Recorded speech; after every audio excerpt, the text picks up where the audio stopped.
ঘড়িতে 6:09 আর আমি বেরোবো আজকে এখান থেকে আপার লিংসেপন। দার্জিলিং ডিস্ট্রিক্টে একটা অফবিট প্লেস আছে, আপার লিংসেপন বলে একটা জায়গা আছে। আজকে আমি এক্সপ্লোর করবো সেই জায়গাটাকে। রাস্তা খুব সুন্দর হবে, সানরাইজ তো হয়ে গেছে, কিন্তু যাওয়ার সময়তে যে ভিউটা পড়বে সেটা খুবই সুন্দর ভিউ। আর রাস্তা খুব চ্যালেঞ্জিং হবে। আমি যে হোমস্টেটা ছিলাম তার সামনেই হচ্ছে চা বাগান।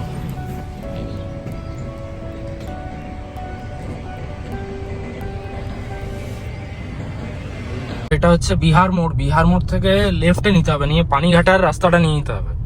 ওই রাস্তাটাই দুধিয়ার ব্রিজটাকে ক্রস করা হবে। তো আমি এখন বিহার মোড় থেকে লেফটে নিয়ে নেবো।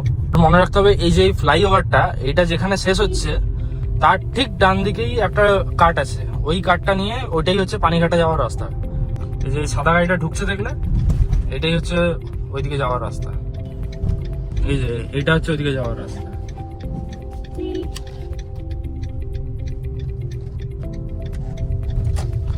এই রোডটা সাধারণত টুরিস্টরা নেয় না, এটা বেশিরভাগ আর্মিরাই ইউজ করে। তো আমি নিচ্ছি, যেহেতু আমি তো একটুখানি থ্রিল পছন্দ করি লাইফে, উড়তা তীর। তোমরাও নিতে পারো, রাস্তাটা খারাপ না। রাস্তায় ঢোকার সাথে সাথে শুরু হয়ে গেলো এই যে চা বাগান। আর এই রাস্তাটার ভিউ সব থেকে সুন্দর, অন্য যতগুলো রাস্তা আছে সব থেকে সুন্দর, ওই জন্যই আমি এই রাস্তাটা নিলাম। ভাই রাস্তা কতগুলো বাদর দেখো, ওই দেখো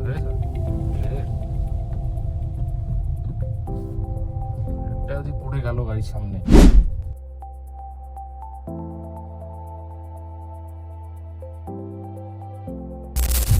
রাস্তায় এত সুন্দর সুন্দর ভিউ পাচ্ছি, গাড়ি আর এগোতেই পারছি না, বারবার দাঁড়াচ্ছি আর ছবি তুলছি। এই দেখো, এই ভিডিও করতে গিয়ে দেখো এই সুন্দর ভিউটা মিস হয়ে গেল।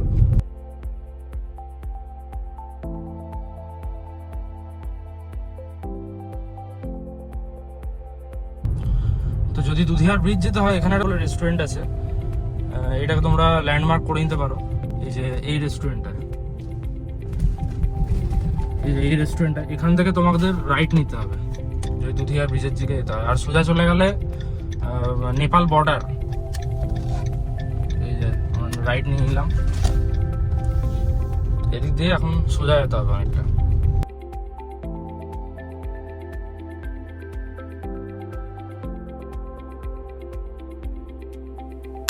তো ভাই এখানে একটা দারুণ জায়গা দেখতে পেলাম, সেটা দেখার জন্যই দাঁড়ালাম। ও ভাই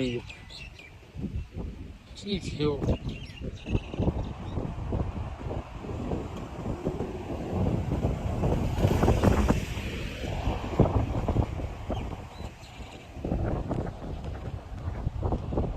জাহের জাহের কাতাই জাহের। এখন ক্রস করছি আমরা এই দুধিয়ার ব্রিজ।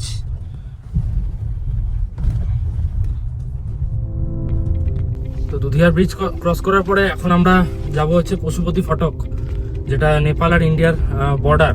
তো লোকেশনটা তোমরা ভেঙে ভেঙে দেবে, তাহলে পরে গুগল গন্ডগোল করবে, নাহলে কিন্তু গুগল প্রচন্ড ঘোরায়।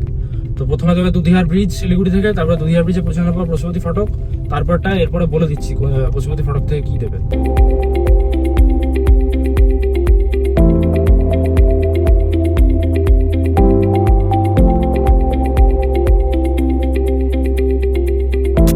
এই বাঁ দিকে চলে গেলে হচ্ছে পশুপতি ফটক, আর ডান দিকে চলে গেলে মিরিক লেক। তো আমাদের নিয়ে নিতে হবে বাঁ দিকে। এই দেখো এখানে লেখা আছে মিরিক লেক ডান দিকে, পশুপতি ফটক 15 কিলোমিটার বাঁ দিকে। আর 15 কিলোমিটার আছি পশুপতি ফটক থেকে। তারপরে পশুপতি ফটক থেকে সীমানা বাজার যেতে হবে। ওই রাস্তাটা সব থেকে চ্যালেঞ্জিং রাস্তা, পুরো ঢাল। তো ভাই দাঁড়িয়ে আছে এখন একটা খুব সুন্দর লোকেশনে, পুরো চারিদিকে পাইন গাছ। আর পাইন গাছ যখন শুরু হবে তো জানবে 5000 ফিটের উপরে উঠে গেছে। আর এইখানে গাড়ি তো জাহের পারফরমেন্স, এত সুন্দর পাহাড়ের টানছে গাড়ি। তো পাইন গাছের জঙ্গলে কিছুক্ষণ দাঁড়ালাম, গাড়ির একটুখানি রেস্ট হলো, কারণ অনেকক্ষণ ধরে ক্লাইম্ব করছিল। তো এইবার পশুপতি ফটক আর 3 কিলোমিটার আছে, তারপরে ওখান থেকে সীমানা বাজার।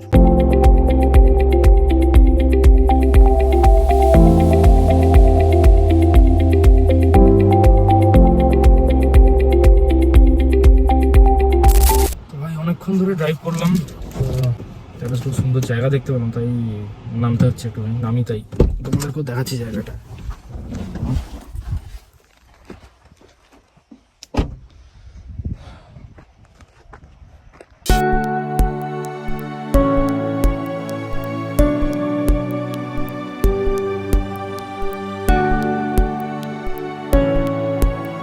এখন আমি যাচ্ছি সেই ডেঞ্জারাস রাস্তাটা দিয়ে, যেটা প্রচন্ড ইনক্লাইন্ড, মানে ইঞ্জিন 4000 RPM এ র্যাপ করছে।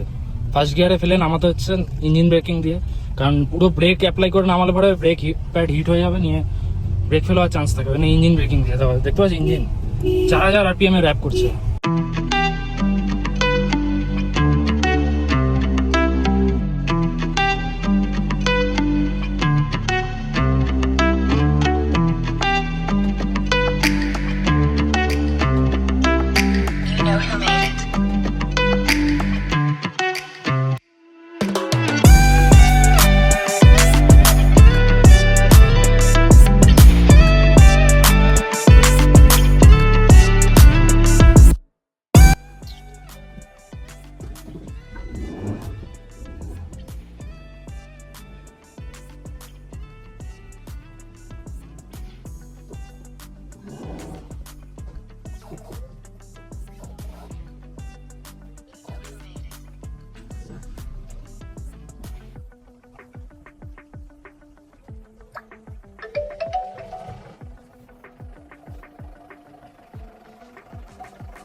পৌঁছে গেলাম এখন মানেভঞ্জন।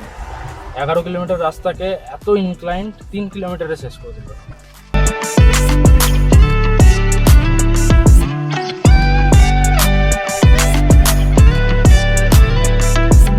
তো ভাই অনেকক্ষণ ধরে ড্রাইভ করলাম আর অনেকটা উপরে উঠে গেছি। তো এই যে এইরকম প্রায় এতটা উপরে উঠে গেছি, আর যাব আরো উঁচুতে, ওই দিকে কোথাও যাব, এই যে এই দিকে কোথাও যাব। এত সুন্দর জায়গা, বারবার প্রত্যেকটা টার্নিং এ আমাকে গাড়ি দাঁড় করাতে হচ্ছে, এত সুন্দর জায়গা।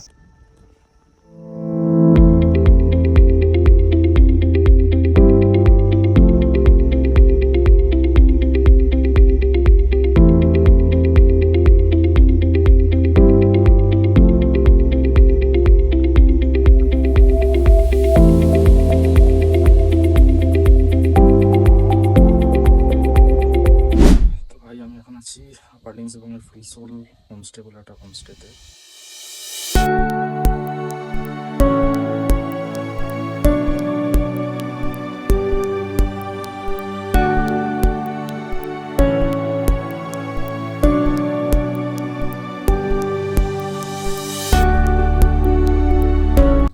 খুবই সুন্দর জায়গা, তোমরা আসতে পারো এখানে। আর আমি কন্ট্যাক্ট ডিটেলস সব ডিসক্রিপশনে দিয়ে দেবো। আর আমি রুমটা দেখিয়ে দিচ্ছি, রুমটা দেখানো হয়নি। তো রুমের অবস্থা খুব খারাপ, তো কিছু মনে করো না। তো এইটা হচ্ছে, এইসব স্কিপ করো। এইটা এখানে 2 জন থাকতে পারে, এখানে আরও 1 জন থাকতে পারে। এটা ওয়াশরুম, আর এই রুমে সব থেকে বড় সুন্দর একটা জিনিস হচ্ছে ওখান দিয়ে ওপরে যাওয়া যায়। এটা ডবল ফ্লোর একটা হোমস্টে, যে এখান থেকে উপরে আসা যায়। এখানেও 2 জন থাকতে পারে, আর এখান থেকে খুব সুন্দর একটা ভিউ পাওয়া যায়। জানলাগুলো লাগানো যায়, আমি খুলছি না। এখান থেকে খুব সুন্দর একটা ভিউ পাওয়া যায়। তোমরা আসতে পারো, খুবই সুন্দর জায়গা, খুবই অফবিট ডেস্টিনেশন।